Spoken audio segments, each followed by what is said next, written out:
Assalamualaikum dan salam sejahtera. Nama saya Azib Syami bin Mokhtar dari grup EMD3M1A1 bersama ahli-ahli kumpulan saya akan membentangkan tajuk Rationalism Indikasi Ilmuwan. Pertama sekali, apa itu rationalism? Rationalism dari segi bahasa maksud pandangan yang berpegang bahawa akal itu sumber pengetahuan dan kebenaran. Dari segi istilah pula, rationalism adalah prinsip yang berpegang bahawa akal perlu memberi keutamaan dalam penjelasan kerana akal itu adalah semua pengetahuan dan mendahului penggunaan panca indera. Terdapat 3 tokoh dalam sejarah aliran rationalism. Yang pertama, Heraclitus. Yang kedua, René Descartes. Yang ketiga, Isaac Newton. Heraclitus ini adalah ahli falsafah yang terkenal bagi kajian kosmologinya. Beliau juga adalah perintis awal rationalism kerana beliau percaya akal mengatasi panca indera sebagai sumber ilmu. Menurut Heraclitus, akal ketuhanan, sinar cahaya Tuhan di dalam badan manusia mampu berhubung dengan akal manusia. Dengan penekanannya terhadap penggunaan akal, beliau mencanangkan ilmu pengetahuan tentang struktur realiti dapat diterangkan lebih jelas daripada sumber-sumber tertentu berbanding dengan sumber-sumber lain. Dengan ini, tiada orang pun menyoal kewujudan pengetahuan tentang realiti. Tokoh kedua adalah René Descartes. Digelar pengasas falsafah moden, beliau dipengaruhi oleh keinginannya untuk mencari cara baharu untuk berfikir. Dengan berpandukan falsafahnya yang terkenal, Cogito ergo sum, yang bermaksud saya berfikir, oleh itu saya merupakan, beliau melahirkan kaedah metodik yang memberi pandangan baru terhadap epistemologi. Sejak ini, rationalism menjadi pengumuman yang mengistimewakan berbagai-bagai bidang di dalam kehidupan Eropah pada abad ke-17 dan ke-18. Tokoh terakhir yang ingin saya ulaskan adalah Sir Isaac Newton, seorang ahli fizik yang sangat terkenal bagi hukum fiziknya, Newton's Law. Beliau memunculkan gerakan pencerahan dengan memberi pandangan baru kepada dunia melalui karya-karyanya. Antara karya-karyanya terkenal adalah Principia Mathematica yang sangat berpengaruh dalam bidang fizik. Dengan pandangan baru ini, orang-orang berilmu dipengaruhi untuk percaya bahawa akal adalah sumber kebenaran mereka. Tajuk kami, Rationalism Indikasi Ilmuwan, menceritakan tentang kepentingan keselarian pembentukan ilmuwan dengan pemikiran rationalism. Hal ini demikian kerana ilmuwan diibaratkan seperti cendawan tubuh selepas hujan, selepas kewujudan pendidikan semasa. Ini telah mengakibatkan kelahiran dan pembentukan modal insan untuk perkembangan sesebuah negara dari segi ekonomi, politik dan sosial.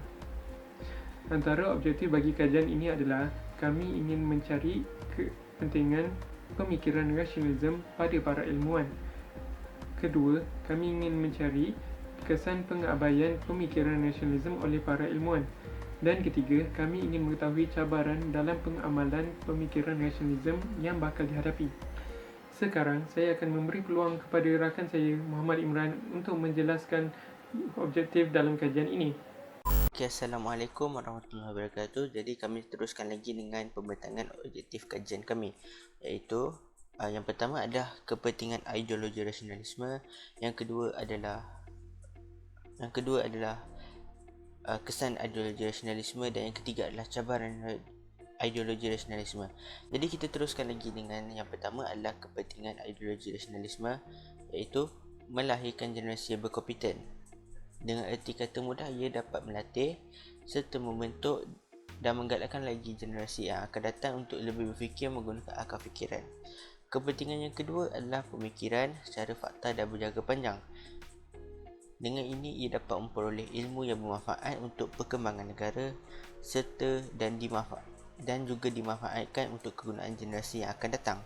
Yang ketiga adalah kemampuan menyusun sistem kefalsafahan, iaitu memahiri suatu bidang, contohnya seperti sains dan matematik, untuk kegunaan pada zaman tersebut.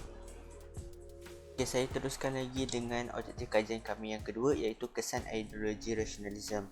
Yang pertama, kami mendapati ia terbahagi kepada 3, iaitu agama, yang kedua adalah pendidikan, dan yang ketiga adalah masyarakat.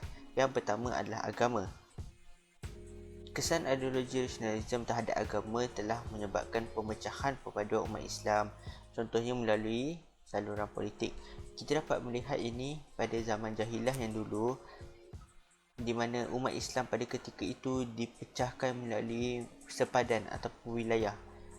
Dan tambahan dengan semangat kenegerian ataupun kebangsaan yang ditiupkan oleh pemimpin pada zaman tersebut menyebabkan umat Islam pada ketika itu tidak dapat bersatu padu dalam sesuatu masyarakat. Yang kedua, kesan terhadap agama yang kedua adalah berlaku pergaduhan di antara fahaman atau ideologi yang berbeza pendapat. Okey. Yang kedua adalah pendidikan, dari aspek pendidikan. Dari aspek pendidikan kita dapat lihat ia dapat membantu untuk memahami dan mempraktikkan fahaman yang kompleks. Dalam erti kata mudah, contoh, kesan rasionalisme ini terhadap sistem pendidikan telah membina satu saintifik yang berasal dari manusia. Contohnya ilmu matematik, ilmu astronomi serta ilmu biologi yang disusun berdasarkan akal logik akal manusia. Okey. Yang ketiga adalah dari aspek masyarakat. Dari aspek masyarakat kita dapat lihat ia dapat membentuk sebuah masyarakat yang bersikap rasional kepada manusia. Contohnya jika ada seseorang itu mempunyai masalah dalam satu masyarakat, jadi masyarakat tersebut akan berbincang sesama satu kumpulan ataupun membuat satu mesyuarat untuk menyelesaikan sesuatu masalah yang berlaku di kawasan tersebut. Okey, jadi saya teruskan lagi dengan objektif kajian yang ketiga, iaitu cabaran ideologi rasionalisme yang dibentang oleh sahabat saya. Terima kasih. Cabaran dalam mengamalkan sikap rasionalisme yang akan dihadapi. Cabaran yang pertama iaitu memerlukan tenaga, masa dan wang yang banyak. Setiap penemuan yang melibatkan penyelidikan dan kajian yang perlu dijalankan perlu mengambil masa yang banyak dan malah ia akan menggunakan sejumlah wang yang tertentu bagi melaksanakan sesebuah penyelidikan tersebut. Bukan itu saja, tenaga juga akan digunakan semasa buat penyelidikan. Ini kerana sebuah penyelidikan memerlukan sumber yang tepat dan sumber yang asli.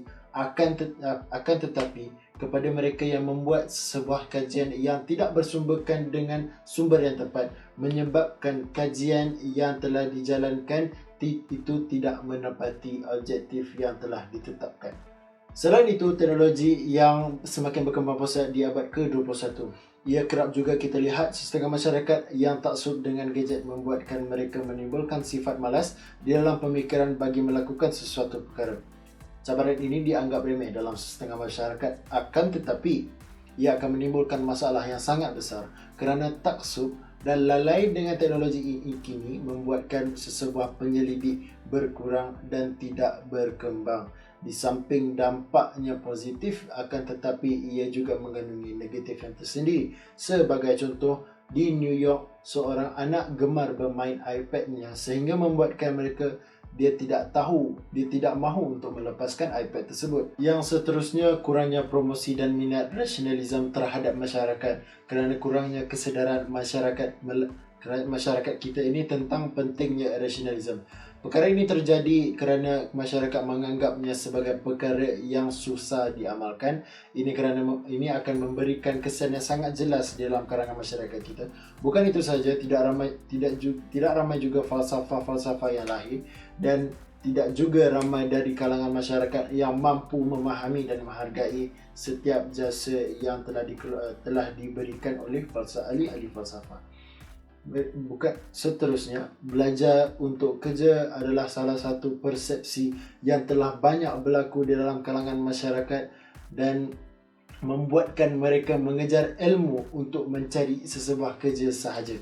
Perkara ini apabila diterapkan di dalam kalangan masyarakat, membuatkan mereka berhenti mencari ilmu setelah tamat belajar dan mereka juga akan kurang bersemangat untuk membuat sesuatu penyelidikan yang mampu meningkatkan ilmu pengetahuan mereka. Assalamualaikum, nama saya Muhammad Zarif Izwan. So pada hari ini Saya ingin membentangkan tentang cara mengatasi cabaran dalam mengamalkan pemikiran rasionalisme. So, rasionalisme ni merupakan satu kajian yang berlandaskan akal dan fikiran yang logik. So, kaedah untuk mengatasi cabaran dalam mengamalkan pemikiran rasionalisme adalah dengan memupuk minat suatu usia muda. Ia juga boleh memberikan motivasi kepada pelajar agar dapat meningkatkan ketumpuan semasa belajar dan boleh berfikir secara rasional. Dengan memberikan motivasi ataupun kepada pelajar, mereka akan berfikir secara rasional dan akan dapat melahirkan banyak generasi yang bijak. So sebagai contoh, kat dalam dunia serba canggih ni, banyak-banyak maklumat yang kita tak tahu betul ataupun tidak. So kalau kita boleh mengamalkan pemikiran rasionalisme ni, sekurang-kurangnya kita dapat mengelakkan daripada tersebarnya informasi-informasi yang kita tidak tahu kesahihannya. Di samping itu, dengan mengubah cara didikan untuk menggalakkan pemikiran dan belajar adalah sebagai contoh penggunaan kemahiran berfikir aras tinggi, iaitu KBAT. Jadi pelaksanaan KBAT ni adalah salah satu usaha KPM dalam membangunkan insan yang seimbang dan mampu untuk menyelesaikan masalah. KBAT juga boleh mendorong pelajar dalam membuat kesimpulan berdasarkan logik serta mempunyai bukti berasaskan bacaan dan penyelidikan. Pelajar yang dapat menguasai KBAT ni mampu menghadapi cabaran dan berani mengambil risiko untuk mencuba inisiatif yang lain. So selain itu, cara mengatasi cabaran dalam mengamalkan pemikiran rasionalisme ialah dengan mendidik kepentingan wahyu dan mukjizat, iaitu mestilah berpandukan kepada dua sumber asas, iaitu Al-Quran dan As-Sunnah. So Al-Quran dan As-Sunnah ni adalah wahyu dan mukjizat yang diturunkan oleh Allah Subhanahu Wa Taala. So dengan berpandukan dua sumber ni, kita dapat mengelakkan fitnah berlaku, terutamanya di zaman fitnah ni lah. So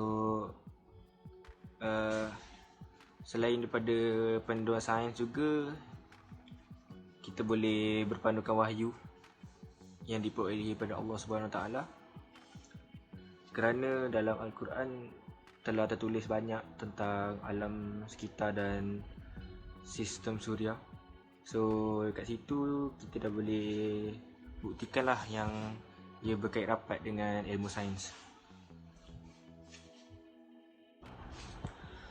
Kesimpulan yang dapat kita ringkaskan tentang rasionalisme ni adalah dalam melahirkan generasi yang berkebolehan dan berkemampuan,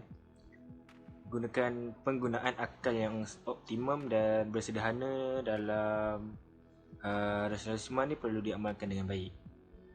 Sebab dengan tu kita dapat mencegah perpaduan umat Islam melalui salam politik berpecah. So melalui pendidikan juga kita mampu untuk menitik beratkan tentang rasionalisme kepada generasi muda masa kini ataupun masa hadapan. Dengan memupuk minat suatu usia muda dapat memberikan motivasi kepada generasi muda agar dapat berfikir secara rasional dan menyelesaikan masalah atau menyelesaikan dengan berasaskan bukti dan penyelidikan yang betul. So jadi kita sebagai umat Islam perlulah mengamalkan rasionalisme dalam keadaan sederhana supaya dapat mengelakkan salah faham di antara perpaduan umat Islam. Itu saja daripada kami. Terima kasih.